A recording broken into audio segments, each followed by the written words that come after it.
Nok et turtips i dag. Alternative måter å bruke fiskesnøre på. Jeg har med litt forskjellige typer fiskesnøre her. Alle har jo forhold til, ikke alle, men mange har forhold til fiskesnører. Jeg tenker at det er liksom, fiskesnøre er et fiskesnøre, men så enkelt er det ikke bestandig. Dette her er 3 på en måte hovedtyper. Kanskje egentlig bare 2, men her har vi et fletta snøre, gjort i Dynama. Det blir kalt for multisnøre eller multifilament. Det vil si at det er fletta av mange forskjellige tråder. Hver tråd er laget av et stoff som heter Dynama, som er veldig sånn sterkt og slitesterk stoff egentlig. I hvert fall sterkt. Og så, ja, det skal jo være sterkere enn stål og litt sånne ting. Det her kom på markedet på 90-tallet, og det har 0 stretch, altså det er ikke elastisk i det hele tatt. Så det gjorde at fiskeopplevelsen ble helt annen. Nå kunne gå ned kraftig i dimensjon, på grunn av at det var så sterkt. Så det var veldig revolusjonerende i sin tid. Så har du den tradisjonelle, det her er nylonsnøre. Den er veldig elastisk, strekker seg ganske mye. Så hvis en fisk hopper og spretter, så vil den ta masse av støtet der, hvis ikke stången gjør det. Så har du en annen, den her er altså nylonsnøre, det er helt, altså det er laget i en tråd. Det samme her, det er ikke nylon, det er noe som heter fluorkarbon. Mindre strekk i det, sterkere, det er tyngre enn vatten, og det er, ja, fordelen med, eller det som er en av hovedforskjellene på dette her, er at denne her brytes ekstremt sent ned, mens denne nylonsnøret brytes fort ned i sola. Og denne her det nå brytes veldig, veldig sakte ned, men ikke så sakte som fluorkarbon. Tipper på at fluorkarbon vil brytes ned over flere 100 år også. Mens nylon det brytes fort ned og blir fort mikroplast og sprøtt og dårlig. Så i utgangspunktet så har disse her typene her, altså fluorkarbon og multifilament. Den har veldig sterke saker og har veldig spesielle egenskaper, så gjør at de kan brukes til mye rart.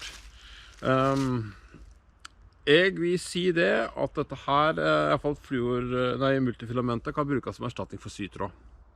Da får du en veldig sterk sytråd i Dynama. Slik at skal du fikse og reparere på ting, så er det en sleger til sine ting.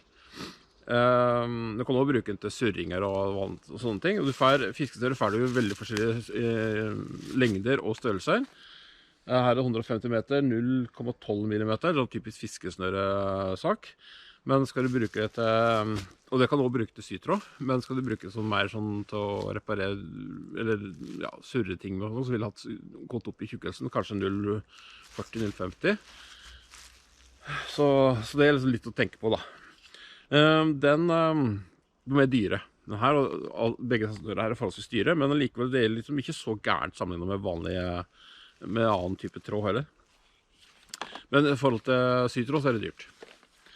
Fluorkarbon, den blir ikke brytende noe særlig i sola, så det betyr at den varer evig, så det må den være veldig tenke på når den skal være ute, at dette her er ting som vil være der i flere generasjoner, så du skal ikke bruke den til tullete ting.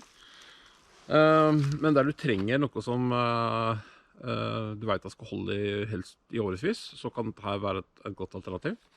En annen ting som jeg kanskje ville vurdert på, hvis det skulle være en sånn survival-situasjon, lage fiskegarn av dette her. Her har du 300 meter.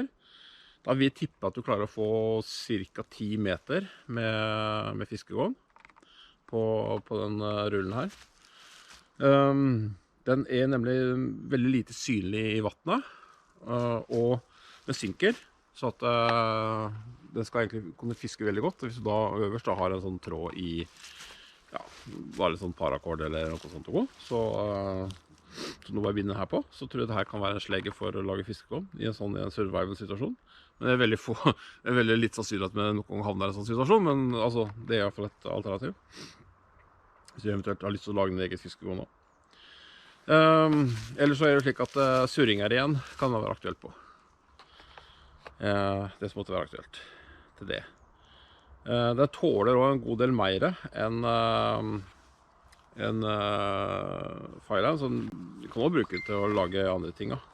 For eksempel, ja, alt som du kan bruke tråd til egentlig, som skal tåle litt. For eksempel hvis skosnøret ditt ryker og litt sånne ting. Så det bare fantasien som stopper deg. Men i hvert fall, fiskesnøre absolutt har en verdi og kan brukes til masse rart. Så det var dagens turtips fra Trådene. Synes du turtipsene mine ok, så lik og del. Abonner gjerne på kanalen. Trykker du på bjella, så vil du også få melding hver gang jeg legger ut en ny film, slik at du kan følge med når turtipsene kommer inn. God tur!